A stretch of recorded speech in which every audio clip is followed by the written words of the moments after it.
It's been 4 long years since Buffalo hosted the NCAA tournament, but it's back here at the First Niagara Center tomorrow and Saturday. I'm Jonathan Snyder, joined by Paul Gotham of Pick and Splinters. We're here to give you a few key things to key in on this week here at First Niagara Center. Paul, let's start with your most intriguing matchup. 4 games tomorrow. Which one intrigues you the most? Without a doubt, it has to be starting right off with Dayton and Ohio State. There's so much familiarity, and everyone wants to say that the NCAA committee doesn't go in for storylines, but when you take the first round matchup and you take Jordan Sibert, who wore the uniform of the Scarlet and Gray for Ohio State when they went to the Final Four against Kansas, but then he transferred over to Dayton. He has followed along with him Archie Miller, who was an assistant that recruited him to Ohio State. It's going to be just a great matchup.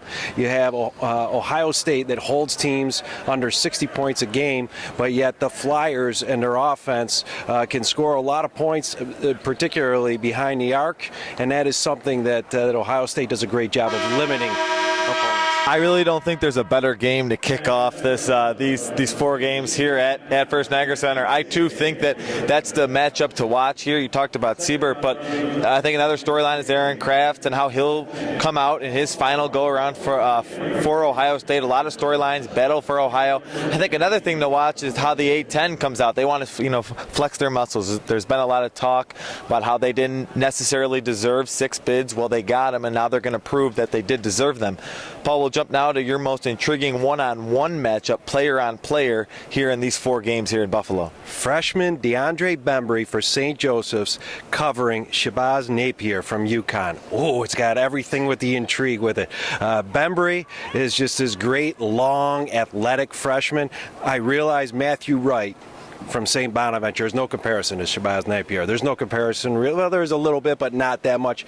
But Bembry in the Atlantic 10 championships last weekend just shut Wright down. Matthew Wright after the game was all compliments about Bembry. Just talked about how he's such a savvy player, particularly for a freshman. It's unmistakable to pick out Bembry on the floor. He's got the Dr. J cool fro look, or for those of us who want to go a little back a little further, you got the Mod Squad Link look. But he's got the fro, and he is one sleek, cool dude. Well, that's going to be it's always going to be an intriguing matchup when a freshman is forced to guard somebody of Shabazz Napier's quality on the court. But Paul, what's the most important, or who's the most important player that has to play well for their team to have success, and the most crucial player to their team tomorrow? Devin Oliver, I'm going right back to Dayton. I'm familiar with the Atlantic 10 teams. Devin Oliver for Dayton against Ohio State has to be a man out on the court. He's a stat sheet filler for Dayton. For Dayton. He has at times this year been their leader in points, assists, rebounds, and steals, and he needs to have that type of game tomorrow. He's got to have a game where he's going to score 10 to 15. He's got to grab 8 to 12 rebounds. He's just got to be active if Dayton is going to win that game. Yeah, Dayton really has a good chance, and a lot on the line here. There's a lot of talk about battle for Ohio, but I think the most important player to their respective teams is CJ Fair from Syracuse.